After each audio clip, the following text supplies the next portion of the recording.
하나님 말씀 마가복음 1장 40절과 45절까지의 말씀입니다. 마가복음 1장 40절부터 45절까지의 말씀 제가 봉독해 올립니다.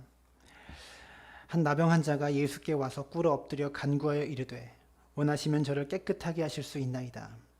예수께서 불쌍히 여기사 손을 내밀어 그에게 드시며 이르시되 내가 원하노니 깨끗함을 받으라 하시니 곧 나병이 그 사람에게서 떠나가고 깨끗하여 진지라.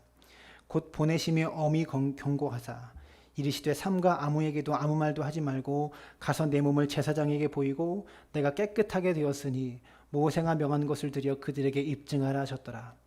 그러나 그 사람이 나가서 이 일을 많이 전파하여 널리 퍼지게 하니 그러므로 예수께서 다시는 드러나게 동네에 들어가지 못하시고 오직 바깥 한적한 곳에 계셨으나 사방에서 사람들이 그에게로 나아오더라. 아멘. 반갑습니다. 네, 우리 손 들고 서로 인사할까요? 반갑습니다. 네, 비록 성도들끼리 얼굴은 보지 못하고 제 얼굴밖에 보지 못하지만 그래도 제 얼굴 바라보면서 위로 받으시기 바랍니다. 네. 사진을 하나 보여주시죠.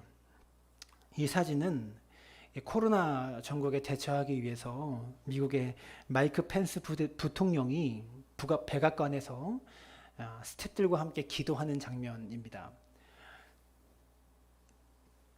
이 모습을 본 미국 사람들은요, 조롱하면서 이렇게 말합니다. 공화당원들이 기도로 미국의 바이러스 확산을 막으려고 한다고 말한 것은 농담이 아니었다. 또 어떤 사람은 콜롬비아 대학의 바이러스에 관한 전문가래요, 미국에서. 나는 기도하는 과학적인 회의에는 한 번도 참석해 본 적이 없다. 이렇게 칼럼을 남겼다고 합니다. 뉴욕 타임즈에서는요, 행정부가 기도하는 모습을 보여줄 때 어떤 사람들은 위로받을 수 있을지 모르지만 실제적인 역학 준비 부족과 무능력을 보여주는 것에 불과하다. 이렇게 기도하는 모습을 조롱했습니다. 저는 정치적인 이야기를 하고 싶은 게 아니에요. 근데 여러분, 하나님께서 말씀하십니다. 역대하 7장 13절부터 14절까지 말씀인데요. 이렇게 말합니다. 혹 내가 하늘을 닫고 비를 내리지 아니하거나 혹 메뚜기들에게 토산을 먹게 하거나 혹 전염병이 내 백성 가운데 유행하게 할 때에 내 이름으로 일컫는 내 백성이 그들의 악한 길에서 떠나 스스로 낮추고 기도하여 내 얼굴을 찾으면 내가 하늘에서 듣고 그들의 죄를 사하고 그들의 땅을 고칠지라. 하나님이요, 너희가 기도하면 고쳐주시겠대요. 근데 어떻게 기도하래요? 악한 길에서 떠나야 된대요. 그 마음 가지고 기도하면 하나님께서 그 기도를 듣고 죄를 사하고 이 땅을 고치시겠다고 약속하셨다라는 것이죠. 기도하는 모습은 우리가 비판적으로 조롱하는 눈빛으로 바라볼 것이 아니라 하나님의 약속입니다. 이 코로나 바이러스와 전쟁을 치르는 우리 그리스도인들의 태도를 말하면 두 가지인 것 같습니다. 첫 번째, 이 코로나 바이러스는 누구의 죄 때문이라는 정죄가 아니라 나의 죄 때문이라는 회개가 필요한 것 같습니다. 누구 때문에 이것이 이렇게 됐다라고 정죄할 게 아니라 나의 죄를 자복하는 회개가 우리에게 먼저 필요함을 기억하시길 바랍니다. 두 번째, 고통 가운데 있는 이들을 위한 사랑의 실천이 필요한 것 같습니다. 많은 분들이 고통 속에 있습니다. 우리 사랑나무 교회도 성도님들이 많이 어려운 가운데 있어요. 장사가 안 돼서 제가 김용선 집사님 미용실에 머리를 깎으러 갔는데 거리에 사람들이 없어가지고 하루에 한두 명도 잘 안 오시는 것 같아요. 근데도 열심히 문 열고 계시더라고요. 또 우리 황인배 성도님은 이 중국도 지금 난리니까 거래처가 끊겨가지고 옷들이 의뢰를 안 오는 거예요. 중국 사람들이 안 들어오니까. 그래서 어려운 가운데 계시고, 이 코로나가 이제 끝나면 각 기업들이 어려워져가지고요, 이 대규모의 이제 해고가 일어날지도 모른다. 그런 경제적인 전망을 봤을 때 참 걱정이 되고 염려가 많이 됩니다. 이렇게 고통 가운데 있는 이들을 위한 사랑의 실천, 우리 그리스도인들이 해야 되지 않을까 이런 생각을 하게 됩니다. 원래 오늘부터는 제가 팔복 강의를 다시 시작하려고 했는데 그동안 코로나에 대해서 설교를 계속 하면서 이 시대적인 상황에 맞춰 설교를 하면서 우리 성도님들을 한 번도 위로하지 않을 것 같아서 오늘은 말씀으로 여러분을 위로하고 좀 격려하려고 합니다. 오늘은 우리가 해야 될 사랑의 실천에 대해서 여러분과 함께 말씀을 나누려고 합니다. 오늘 말씀은 예수님께서 나병 환자, 옛날 성경에는 문둥병자라고 되어 있거든요. 이 나병 환자를 고치신 사건이 기록되어 있어요. 이 문둥병은 성경에 나병이라고 표현하기도 하고 요즘은 한센병이라고 불리고 있는 그런 병입니다. 예수님께서 이 한센병자를 고치신 사건이 예수님의 궁유를 나타낸 사건이고 예수님이 사랑의 하나님이라는 것을 나타낸 그런 사건이라고 할 수 있습니다. 그리스도인들에게 사랑이란, 그리스도인들에게 긍휼이란 인생의 중심축이 되어야 하는 겁니다. 예수를 믿는 사람들은 우리의 삶 속에서 사랑을 실천하고 섬김을 실천하고 이 긍휼의 삶을 살아가야 된다는 것이죠. 본문에서 이 나병 환자가 예수님 앞에 무릎 꿇은 것은요, 자신의 절박함을 지금 예수님께 표현하고 있는 겁니다. 그리고 40절에 나병 환자는 예수님께 이렇게 말합니다.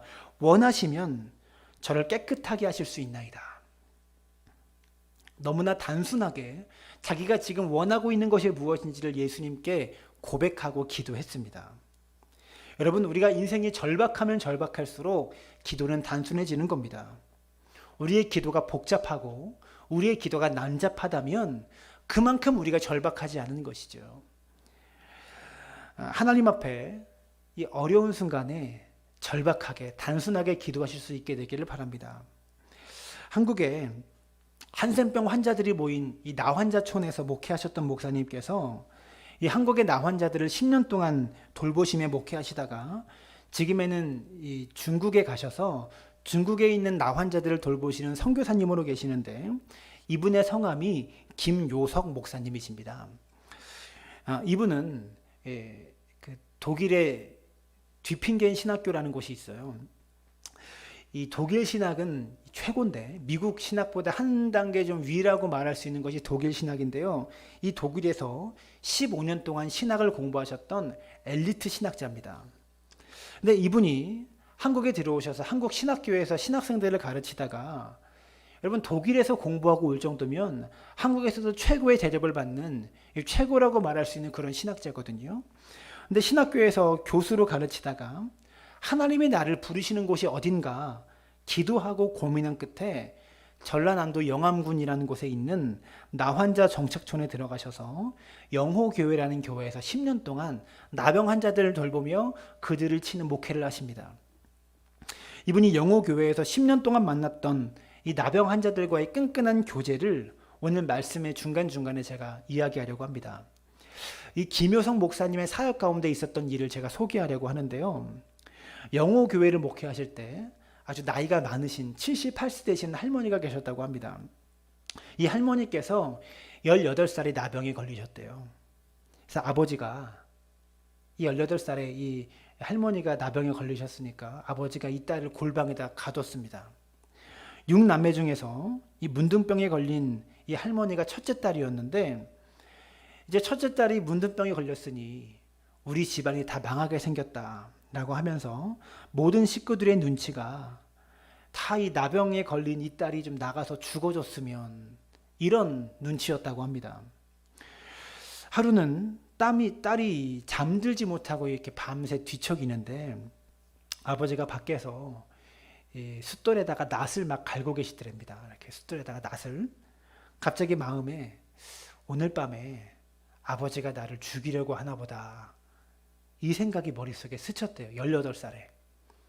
그래서 가만히 방에 누워 있는데 이 숫돌의 낫을 오랫도록 이렇게 가르시던 아버지가 자기 방문을 열고 들어오시더랍니다. 한밤중에. 그 손에는 갈아놓은 낫을 드시고 이 방에서 방 한켠에서 숨죽여서 어두운 데서 구석에서 숨죽여 서 계시다가 다시 나가셨다가 또 다시 들어와서 또 방 한쪽 어두운 곳에 숨죽여서 낫들고 서 계시다가 또 나가시더랍니다. 이렇게 아버지가 반복하다가 날이 샜다고 해요. 그리고 다음날 아버지가 이 할머니 18살의 할머니를 앉혀놓고 이렇게 말씀하셨습니다. 내가 사실 어제 너를 죽이려고 하였지만 차마 아비로서 딸을 죽일 수가 없구나. 바라기는 우리 집안을 위해서 내가 집을 나가다오. 너 하나만 없으면 동생들이 시집장가를 갈 수 있단다. 이렇게 말하면서 아버지가 제발 집을 좀 나가달라고 하소연을 하더라는 겁니다. 18살짜리 딸한테. 그래서 할머니가 18살의 이 소녀 할머니가 그 아버지의 심정이 너무나 이해가 됐대요. 그래서 집안 식구들에게 누를 끼치는 것이 너무나 힘들어가지고요, 집을 나가셨습니다. 그리고 집을 나갔는데 가는 길에 너무나 힘들어가지고요, 신발을 집어던지고 강에 몸을 던져서 자살을 하려고 하는 그 순간에 자신을 뒤에서 숨죽이며 따라온 어머니가 이 18살의 이 딸의 허리춤을 이 강에서 뛰어내리려고 할 때 허리춤을 꽉 붙잡더니 이렇게 말해드립니다. 애미보다 먼저 죽는 딸년이 어딨냐. 제발 어디 가서 죽지 말고 목숨만 부지하고 살아만 있거라. 이렇게 말씀하시면서 어머니가 그 다리 위에서 죽으려고 했던 딸을 붙잡고 펑펑 우시더라는 겁니다. 그래서 쌀 2대를 이 딸의 손에 주시면서 헤어진 것이 마지막 부모님과의 만남이었다고 하는 거죠. 저는 오늘 본문 말씀에 나타난 이 나병 환자의 형편이, 이 나병 환자의 모습이 18살에 나병에 걸려서 가족들에게 차라리 나가서 죽어라 이런 소리를 들었던 이 할머니보다 형편이 나았을까요? 가만히 생각해 보면 부모가 나가서 죽으라 이 말이 무슨 의미겠어요? 정말 딸이 미워서가 아니라 내가 나병 환자로 한세병 환자로 사는 것을 부모가 차마 볼 수가 없구나. 지켜볼 수가 없구나. 차라리 네가 죽는 게 더 너에게 낫지 않겠냐. 이런 마음이었을 겁니다. 사실 우리 모두는 나병에 대해서 잘 알지 못하죠. 그리고 어느 정도 심각한 질병인지 우리가 체감하지 못합니다. 그래서 전에 제가 보여드린 적이 있는데 이 본문을 가지고 설교를 하면서 이 사진을 한번 보여드린 적이 있는데 나병이 어떤 것인지를 알려드리기 위해서 본분에게도 다시 한번 대신 최충현 집사님 빨리 보여주고 넘겨주세요. 한국의 애양원이라는 최초의 나병 환자 병원, 나환자 병원이 1925년에 여수에 세워졌습니다. 미국의 선교사 포사이스라는 의사가 애양원을 세웠습니다. 거기에 있었던 1900년대 초반의 나병 환자의 얼굴입니다. 화면에 나오죠? 참 보기 힘든, 죄송하지만 그런 얼굴입니다. 이 나병은 얼굴에 구멍이 나고 손가락이 하나씩 떨어져 나가고요. 피부가 썩어서 녹아내리는 그런 병입니다. 불과 한국에서 수십 년 전만 해도 동네에 나병 환자가 있으면 동네 아이들이요 돌을 던졌다고 합니다. 지금은 좀 치료제가 많이 발달해서 나병에 걸렸다고 확진이 나오면 빨리 치료할 수 있는 그런 것이 있는데 이 당시는 다른 치료제가 없어서 나병에 걸리면 동네 아이들이 돌을 던졌다고 합니다. 중세시대에는 아직 살아있는 나병 환자를 불태워서 죽였다고 해요. 그 정도로 사람들이 경멸했던 질병이 나병입니다. 화면을 넘겨주세요. 여러분, 나병 환자에게 가장 힘든 고통이 무엇인지 아십니까? 손가락에 감각이 없어서 일하다가 어느 순간에 손가락이 막 떨어져 나간대요. 근데 그런 고통보다 나병 환자에게 가장 힘들었던 고통이 무엇이었을까요? 어떤 고통보다 가장 힘든 고통은 사람들과 격리되는 고통. 그 고통이 나병 환자가 느끼는 가장 큰 고통이었다고 합니다. 여러분, 사람들과 격리된 고통. 요즘 우리가 코로나19로 인해서 느끼는 우리의 고통 아니겠습니까? 저 역시도 우리 성도님들을 못 만난 지가 한 달이 되어 갑니다. 한 주 동안 성도님들이 교회 안 오시니까 진짜 많이 외롭더라고요. 한 달 동안 제가 만난 사람이 손가락에 꼽아요. 10손가락 안에 드는 것 같아요. 집에 갔다가 교회 사무실 여기밖에 왔다 갔다 하지 않으니까 많이 외롭더라고요. 여러분, 외로움보다 더 큰 인생의 고통이 어디 있을까요? 나병 환자는 몸은 무감각해지는데 그의 외로움은 처절한 겁니다. 지금 예수님께 나왔던 나병 환자의 모습이 그랬다라는 것이죠. 그런 형편이었다라는 겁니다. 가족들에게 나가서 좀 죽으라 이 말을 나병 환자도 들었을지도 몰라요. 외로움과 싸우느라고 이게 숨이 턱까지 차올라서 마지막으로 예수님 한번 만나보자. 마지막으로 예수님께 한번 나아가 보자. 그런 절박함을 가지고 지금 예수님 앞에 나왔을 겁니다. 그리고 마지막 한계까지 왔을 겁니다. 그때 예수님께 1장 40절에 이렇게 말씀하십니다. 한 나병 환자가 예수께 와서 꿇어 엎드려 간구하여 이르되 원하시면 저를 깨끗하게 하실 수 있나이다. 이 나병 환자가 예수님께요, 원하시면 저를 깨끗하게 하실 수 있나이다. 원하시면이라고 말하고 있어요. 왜 이렇게 말할까요? 그냥 저를 깨끗하게 해주세요. 저를 제 병을 낫게 해주세요. 이렇게 말해야 되는데 원하시면 저를 깨끗하게 해주세요. 왜 이렇게 말하고 있을까요? 나병 환자는 정상의 내가 나올 수 없습니다. 나병에 걸리면, 나병이 이제 확진이 되면, 이게 나병은 얼굴에 드러나잖아요. 나병에 걸리면 정상인들과 함께 생활할 수 없고 정상인들이 있는 곳에 올 수가 없습니다. 율법이 금하고 있는 것이었습니다. 그래서 사람들이 있는 성 밖에 격리되어 살아야만 했고요. 사람들이 모여 사는 마을 밖으로 쫓아내서 마을 밖에 있는 한 어귀에서 살았어야만 하는 것이 나병 환자들이었습니다.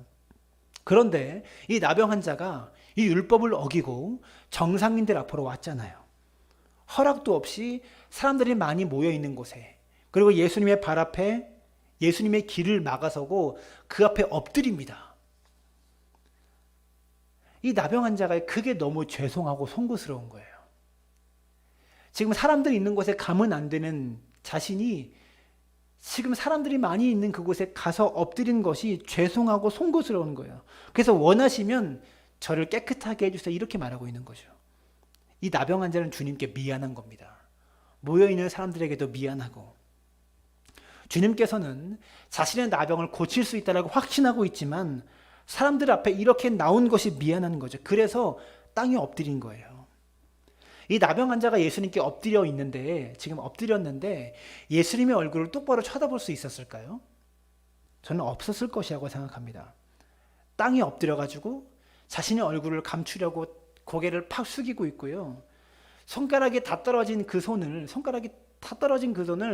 어떻게든 소매를 끌어당겨가지고요, 손을 감추고 사람들 앞에 부들부들 떨면서 원하시면 저를 깨끗하게 하실 수 있나이다. 미안한 마음 가지고 그렇게 예수님 앞에 나와서 말했을 거예요. 고쳐달라고. 그때 예수님께서 이 나병 환자의 모습을 보시고 불쌍히 여기셨다. 이렇게 말하고 있습니다. 실제 성경 원어는 불쌍히 여기셨다라는 표현보다 훨씬 강력한 표현을 쓰고 있어요. 원어로 스프랑크 리조마이라는 단어인데요. 이 말은, 스프랑크나라는 이 단어는요, 내장, 심장, 이런 뜻입니다. 너무나 불쌍해서 예수님이 내장이 뒤틀릴 정도로 속이 고통스러우신 거예요. 마음이. 심장이 멎을 정도로 이 마음이 고통스러우셨다. 이것을 표현하고 있는 거예요. 여러분과 제가 이 마음 가질 수 있게 되기를 바랍니다. 예수님께서 우리 한 사람 한 사람을 바라보시면서 스프랑크마 리조나이, 내장이 뒤틀린 것 같은 고통을 느끼고 계심을 깨달을 수 있게 되기를 바랍니다. 근데 예수님이 불쌍히 여기셨기 때문에 예수님께서 손을 내미셔서 이 나병 환자의 몸을 터치하셨어요. 엎드려가지고 고개를 땅에 쳐박고 부들부들 떨고 있는데 자신의 등에 무언가가 닿는 느낌을 들었습니다.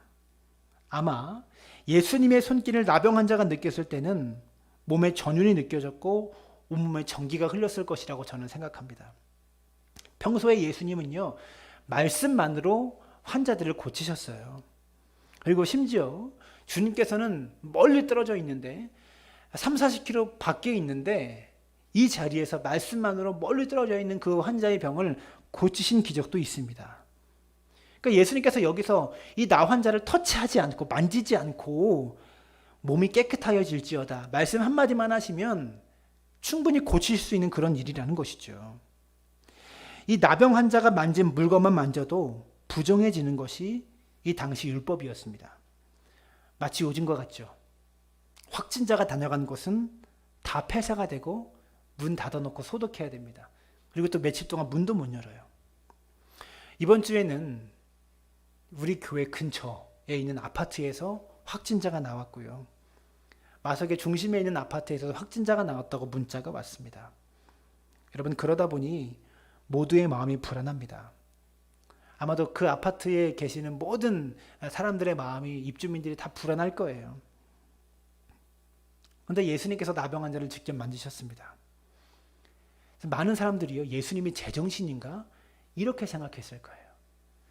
근데 예수님은 그 나병 환자를 바라보시면서 불쌍히 여기는 마음, 내장이 뒤틀린 것 같은 고통을 느끼셨다는 거예요. 여러분, 요즘 우리는 어떻습니까? 우리 주변에 확진자들이 나타나는 그런 소식을 들을 때마다 어떻습니까? 불쌍한 마음이 드십니까? 아무리 신천지 확진자라도 그들을 바라보면 불쌍한 마음이 들어야 돼요. 혐오감이 아니라. 예수님께서 왜 굳이 만지시는 방법으로 이 나병 환자를 고치셨을까? 예수님이 지금 무엇을 주길 원하셨을까? 이것을 우리가 생각해 보기를 원합니다. 아까 말씀드렸던 18살의 나병에 걸린 할머니께서 집을 나와서 이곳저곳 전전긍긍하시다가 전라남도 영암에 있는 영호교회라는 곳에 이 할머니도 정착하셨다고 합니다. 이 김요성 목사님이 교회에 부임해서요, 첫 설교를 마치고 내려오면서 교회 앞에서 성도들과 일일이 악수를 하는데 성도들의 손이 과관입니다. 이 할머니와 이 성전 앞에서 악수를 하는데요, 손가락이 10개인데 이 할머니의 손가락이 10손가락 중에 5개밖에 손가락이 안 남아 있었다고 합니다. 그런데 할머니께서 오른손으로 잡고 있었던 그 손 위에 이렇게 악수를 하잖아요. 악수를 했는데 왼손도 이 할머니가 같이 얹으시더래요. 근데 왼손도 남은 손가락이 몇 개 없는 거예요. 그리고 그 손가락에 딱 보니까 노란 고름이 들어있더라는 겁니다.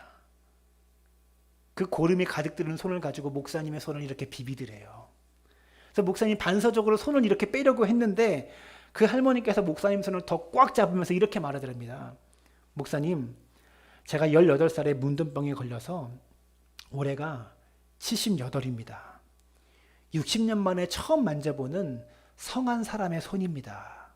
너무 좋아서 그럽니다. 60년 만에 처음 만져보는 성한 사람의 손. 그때 이 할머니와 악수를 한 후에 목사님의 가슴이 너무 뜨거워지시더랍니다. 저는요, 오늘 말씀을 보면서 이 본문의 문둥병자가 결혼을 한 사람이었을까? 혹은 아기는 없었을까? 제가 집에 가면요, 저희 애들이 잠들어 있어요. 저희 3남매가 잠들어 있는데요, 자고 있을 때 아이들 얼굴에 뽀뽀하는 걸 제가 참 좋아합니다. 애들이 자고 있으면 제가 가서 정신없이 볼을 비비고 뽀뽀를 해요. 근데 저는 이 나병 환자가 결혼을 했을까? 혹시 아이는 있었을까? 이런 생각이 들었습니다. 본문의 나병 환자가. 여러분, 사랑하는 아이를 만질 수 없다면 그 마음이 얼마나 찢어질까요? 얼마 전에 그 코로나 확진을 받은 한 가정주부가 아이와 헤어지는 그 글을 남기고 친정에 맡기고 자기는 응급차를 타고 병원에 가는 그때의 상황을 이렇게 쓴 글을 봤는데 막 눈물이 나더라고요. 집에서 그동안 내가 확진받은 상태에서 아이 모유를 먹이고 막 그랬던 것들이 기억나면서 막 가슴이 너무 아팠습니다. 글을 읽는데. 사랑하는 사람이 이 나병 환자를 만질 수 없습니다. 이 병자도 누구를 만질 수가 없어요. 촉감에 대해서는 완전히 소외된 그런 사람입니다. 어쩌면 지금 온 나라가, 왜 이 말씀을 드리냐면 온 나라가 나병에 걸린 사람들처럼 활동하고 살아가고 있는 것 같아서 말씀을 묵상하다가 우리 모두의 삶의 상황이 이 나병 환자와 같은 삶의 상황이구나, 이런 마음이 들었습니다. 오늘 말씀을 들으면서 그렇다고 우리가 서로 터치하고 만지고 만나라 이런 말은 아닙니다. 1995년에 10월에 미국 매사추추주의 한 병원에 카이리와 브리엘이라는 쌍둥이 여자아이가 태어났습니다. 불행하게도 이 두 아이 모두 1kg이 안 되는 조산아로 태어납니다. 그런데 언니 카이라는 인큐베이터에서 건강을 점점 회복해 갔는데요, 동생이었던 브리엘은 생명이 점점 위태위태해지고 있었습니다. 근데 브리엘의 얼굴이 새카맣게 질려가지고요, 맥박과 혈압이 모두 악화가 되어가지고 의료진들이 판단하기를 이 아이는 살아날 확률이 없다라고 생각했습니다. 그러자가 한 간호사가 마지막으로 의사에게 이런 제안을 합니다. 이 두 아이가 어머니 뱃속에서 같이 있지 않았습니까? 혹시 인큐베이터 안에 같이 넣어 놓으면 어떨까요? 이렇게 제안을 합니다. 그래서 동시에 부모의 동의를 얻어서 인큐베이터 안에 두 아이를 같이 넣었습니다. 그랬더니 건강이 조금 나은 카이리가 동생의 몸에다가 손을 내밀어 가지고요, 동생의 몸을 터치한 겁니다. 사진을 보여주세요.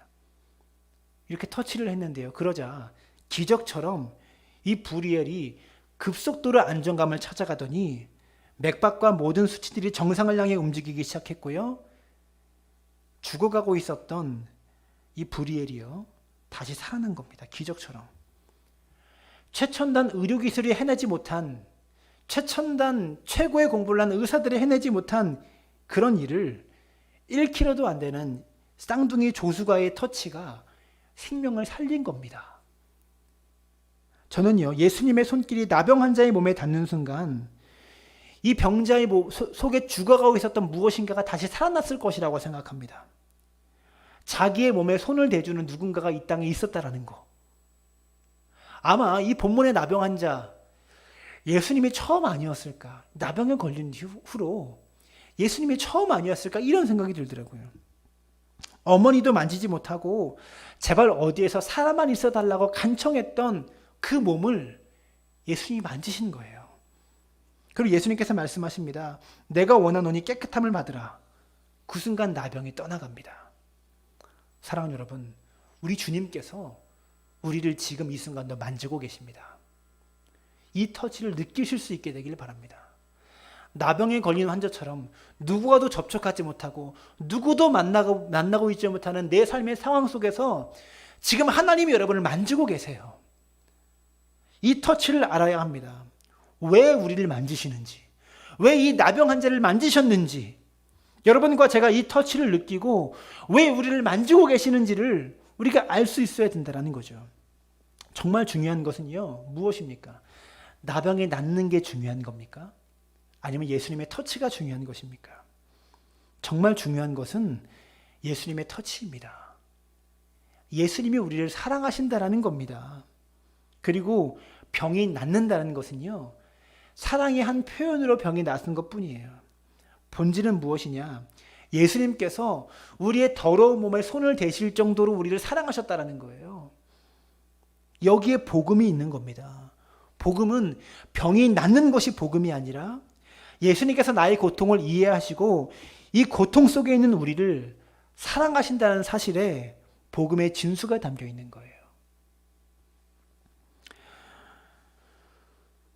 누가복음에 보면 나병 환자 10명이 고침받습니다. 그 중에 한 명만 돌아와서 예수님께 감사합니다. 이렇게 고백하죠. 병이 낫는다고 예수님을 믿게 되지 않아요. 우리의 문제가 해결된다고 예수님을 인격적으로 만날 수 있는 게 아니에요. 예수님의 터치가 무엇인지를 아는 사람만이, 예수님의 이 만지심이 무엇인지를 아는 사람만이 예수님을 인격적으로 경험하게 된다고요. 이것을 생각해야 되는 것이죠. 예수님의 사랑의 신비는 무엇일까요? 그것은 그분이 우리의 고통을 없애주는 분이다. 이것이 신비가 아니라 그분이 우리의 고통을 아신다. 이게 신앙의 신비입니다. 주님이 우리의 고통을 아십니다. 우리의 괴로움을 아시고 우리의 외로움을 아십니다. 긍휼이라는 말이 영어로 컴패션입니다. 여기서 컴은 함께라는 뜻이고요. 패션은 고통, 우라통 이런 뜻이에요. 그래서 긍휼이라는 것은요, 함께 고통받는다라는 뜻입니다. 예수님께서 나의 고통 중에도 함께 고통받고 계신다. 이게 복음의 진수입니다. 여러분, 제가 왜 이 말씀을 드리냐면 우리가 이제 못 만난 지가 한 달이 되었습니다.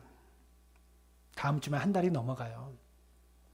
한 주에 한 번 성도님들과 주일날 교회에서 만나 예배를 드리고 함께 식사를 하고 마을 예배를 통해서 함께 받은 은혜를 나누고 교제하면서 그때 받은 위로와 격려를 가지고 우리가 일주일을 살고 일주일을 세상 속에서 버텨왔는데 우리가 이제 못 만난 지가 한 달이 되었습니다. 우리 성도님들께서 영적으로 많이 갈급하실 것 같다. 예배에 대한 목마름이 있고 성도들과 함께 교제했던 그 사랑이 많이 그리울 것 같다라는 생각이 듭니다. 지금 우리 성도님들께 필요한 것은, 여러분 한 사람 한 사람에게 필요한 것은 서로의 관심과 사랑이 아닐까라는 생각이 들었어요. 지금 우리가 싸우고 있는 것은 코로나 바이러스 같지만 사실은 외로움과 싸우고 있는 것은 아닐까. 신앙적인 외로움, 영적인 외로움, 이런 것들과 우리가 싸우고 있는 것은 아닐까, 이런 생각이 들더라고요. 우리 교회 이름은 사랑나무 교회입니다. 우리가 힘을 다해야 되는 것은요, 교회가 더 커지기 위해서 힘을 다해야 되는 것이 아니라 더 사랑하기 위해서 힘을 다해야 됩니다. 우리 사랑나무 교회 성도님들 한 사람 한 사람 우리끼리 더 사랑하기 위해서 애쓰고 노력해야 된다는 말이죠. 그래서 우리 성도님들께 이번 한 주간 제가 숙제를 내드리려고 합니다. 잘 들으세요. 이번 한 주간 여러분께 내드리는 숙제입니다. 여러분이 속해 계신 마을을 중심으로 마을원들에게 하루에 한 통씩 전화하기. 이해되세요? 다시 말씀드릴게요. 여러분께 내드리는, 모두에게 내드리는 숙제예요. 자, 숙제 검사 분명하게 합니다. 각 마을을 중심으로 마을원들에게 하루에 한 통씩 전화하기. 지금 모두가 외롭습니다. 장사하시는 분들은 장사가 안 돼서 외롭고요. 사업하시는 분들은 거래처가 문을 닫아서 같이 닫고 있고요. 소식은 잘 못 듣지 못하는 직장 다니시는 분들은 직장에서 휴직하라고, 무급 휴직하라고 막 강요를 해서 힘든 분들이 또 계실지도 모르겠어요. 또 어떤 분들은 육아에 지쳐서 외롭고, 아이들은 집에만 갇혀 있어서 외로워요. 성도님들끼리, 특별히 마을 식구끼리, 그리고 다 하면 다른 마을 식구들끼리도 이번 한 주간 매일 하루에 한 번 이상씩 통화하시기 바랍니다. 통화가 뭐 길게 할 필요 없어요. 뭐 통화 전화 붙잡고 뭐 친구들 수다 떠는 것처럼 1시간 이상 막 그렇게 할 필요 없고요. 별로 할 말이 없더라도 목사님이 숙제 내줘가지고 숙제하려고 전화했다고 그렇게 대화하시면서 어떻게 지내시냐, 힘들지 않냐, 이렇게 안부 전화 꼭 한 통화씩 하시기 바랍니다. 새끼손가락 드세요. 다 새끼손가락 들고, 자, 약속합니다. 약속. 도장 찍고요. 예, 사인하시고요. 예, 저도 사인하고 코팅하고 복사까지 했습니다. 꼭 하시기 바랍니다. 자, 숙제 검사 꼭 하겠습니다. 빌립보서 1장 8절에 이런 말씀이 있습니다. 사도 바울이 빌립보 교회 성도들에게 이렇게 말합니다. 내가 예수 그리스도의 심장으로 너희 무리를 얼마나 사모하는지 하나님이 내 증인이시라. 성도를 바라볼 때 심장이 뒤틀리는 것 같은 그런 사랑의 마음으로, 그 긍휼의 마음을 가지고 성도를 사랑하는 목회자가 바로 사도 바울이었습니다. 바울이 원래 긍휼의 사람은 아니었어요. 바울이 스데반 집사를 죽였잖아요. 자기가 옳다고 생각하는 것을 위해서 사람을 죽일 수도 있는 사람이 바로 사도 바울이었습니다. 그런데 예수님의 긍휼을 알고 보니까, 예수님의 이 터치의 사랑을 알고 보니까 그 사랑에 사도 바울을 완전히 사로잡은 거예요. 여러분, 살아가면서 큰 고난에 직면했을 때 우리가 어떻게 큰 위로를 받습니까? 어디서 진정한 위로를 얻습니까?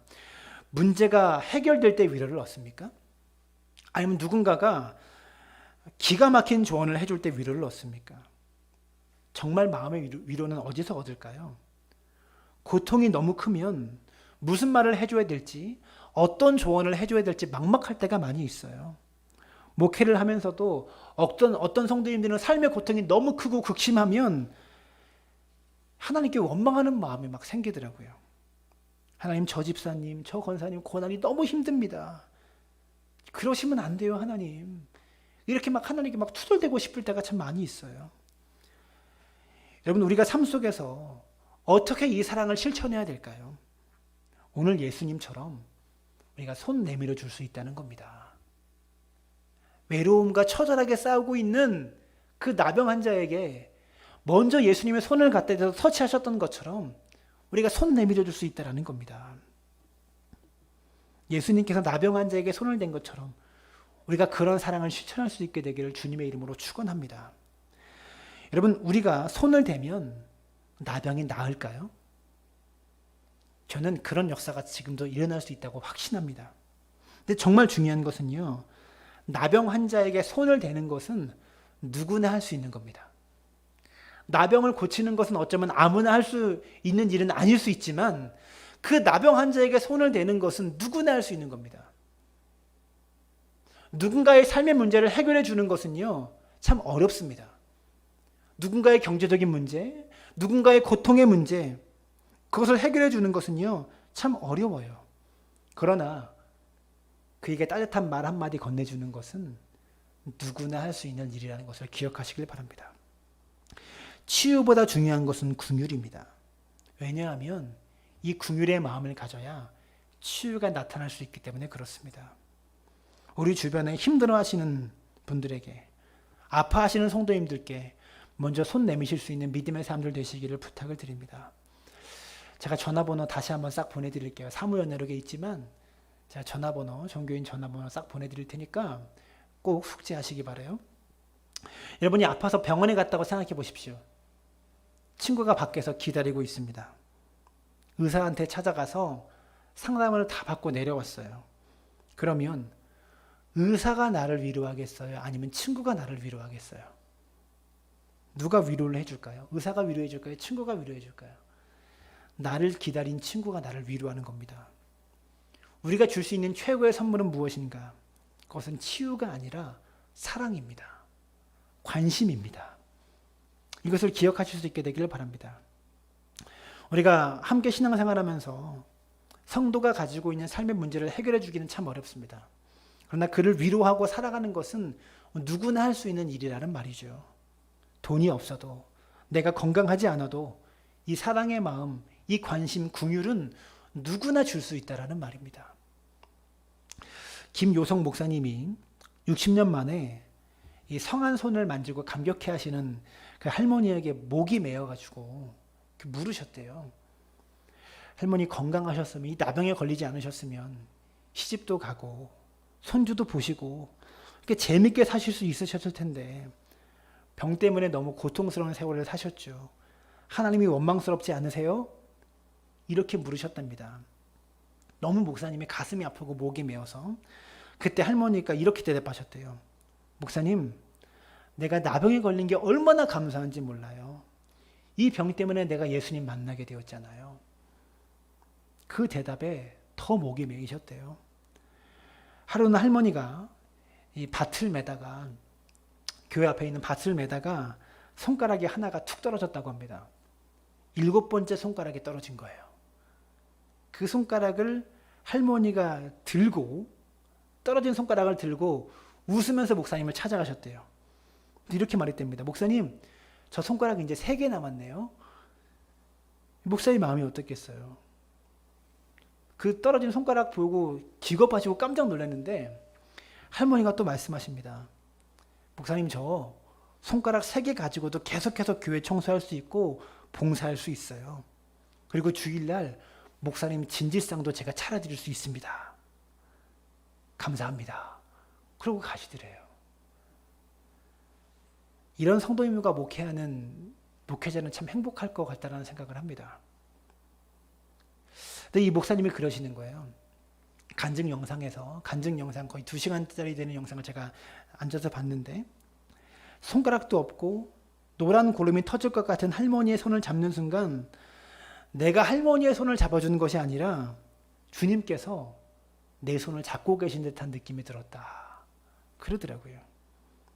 그 할머니의 손이 주님의 손이었다라는 그런 말입니다. 사랑하는 여러분, 주님의 손 잡아보고 싶지 않습니까? 어떻게 잡을 수 있을까요?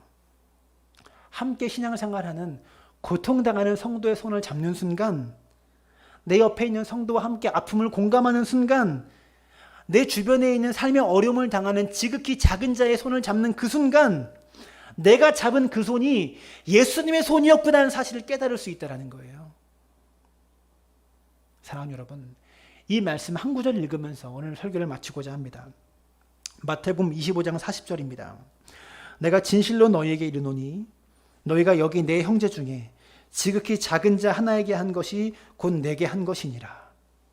사랑하는 여러분, 우리가 줄 수 있는 것은 분명히 있습니다. 사랑의 마음을 줄 수 있는 겁니다. 사랑을 줄 사람을 못 찾기 때문에 우리가 외로운 것이죠.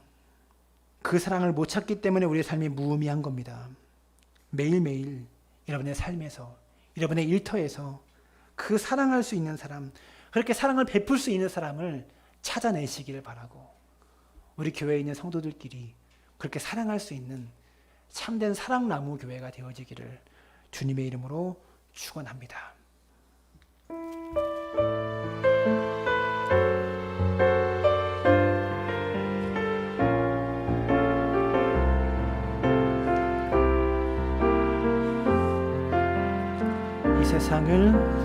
이 세상을 살아가는 동안에 나의 힘을 의지할 수 없으니 기도하고 낙심하지 말 것은 주께서 참 소망이 되심이라. 주의 길을 걸어가는 동안에 세상에 거주지할 수 없으니 감사하고 낙심하지 말 것은 주께서 참 기쁨이 되심이라. 하나님의 꿈이 나의 비전이 되고 예수님의 성품이 나의 인격이 되고 성령님의 권능이 나의 능력이 되길 원하고 바라고 기도합니다. 하나만 더 말씀드릴게요. 숙제를 어른들한테만 내준 것 같은데 어른끼리만 통화하면 좀 그렇잖아요. 우리 교회학교 아이들끼리도, 우리 교회학교 아이들끼리도 통화라도 한 통화 서로 할 수 있도록, 영상 통화 할 수 있도록 아이들끼리 영상으로도 좀 대화할 수 있도록 그렇게 부모님들이 해주시기 바랍니다. 어른들만 사랑의 교제하면 안 되니까 아이들도 그렇게 못 만난 얼굴들 만날 수 있도록 그렇게 해주시기를 바랍니다. 우리 하나님의 꿈이 나의 비전이 되고 예수님의 성품이 나의 인격이 되고 성령님의 권능이 나의 능력이 되길 원하고 바라고 기도. 우리 한 번 더 하나님의 꿈이 나의 비전이 되고 예수님의 성품이 나의 인격이 되고 성령님의 권능이 나의 능력이 되길 원하고 바라고 기도합니다. 함께 기도했으면 좋겠습니다. 온 세상이 이 나병 환자처럼 각자의 삶에서 격리되고 누군가를 만날 수도 없고 누군가에게 터치할 수도 없는 그런 삶의 환경 속에 우리가 처해져 있는 것 같습니다. 사랑하는 여러분, 이럴 때 필요한 것은, 그 나병 환자에게 정말 필요한 것은 예수님의 터치였습니다. 불쌍히 여기는 마음, 그를 향한 관심과 사랑, 그것이었습니다. 우리 사랑나무 교회가 이 예수님의 사랑을 실천하는 교회가 되길 원합니다. 다 외로움과 싸우고 있고요, 격리된 고통과 싸우고 있는데 하나님, 서로를 향해 사랑의 손길을 먼저 내밀 수 있는 우리 사랑나무 교회 성도님들 되도록 하나님 붙잡아 주시고 역사해 달라고 우리 마음을 담아서 함께 기도하며 나아갑니다. 살아계신 아버지 하나님, 더 사랑하며 살기를 원합니다. 하나님이 함께 고통받고 있는 자들과 함께 고통받게 하시고 울고 있는 자들과 함께 울 수 있는 마음 우리가 갖게 하여 주옵소서. 그 나병 환자의 고통을 공감하시며 그의 고통과 함께 하셨기에 하나님, 그 더러운 몸에 터치하시고 그를 만지셨던 것처럼 하나님이여, 고통받고 있는 성도들의 삶을 외면하지 않고 우리가 서로를 돌보며 서로 안아주며 서로 품어줄 수 있는 참된 교회의 모습을 세워져 가도록 함께 하여 주옵소서. 우리가 싸울 것은 우리의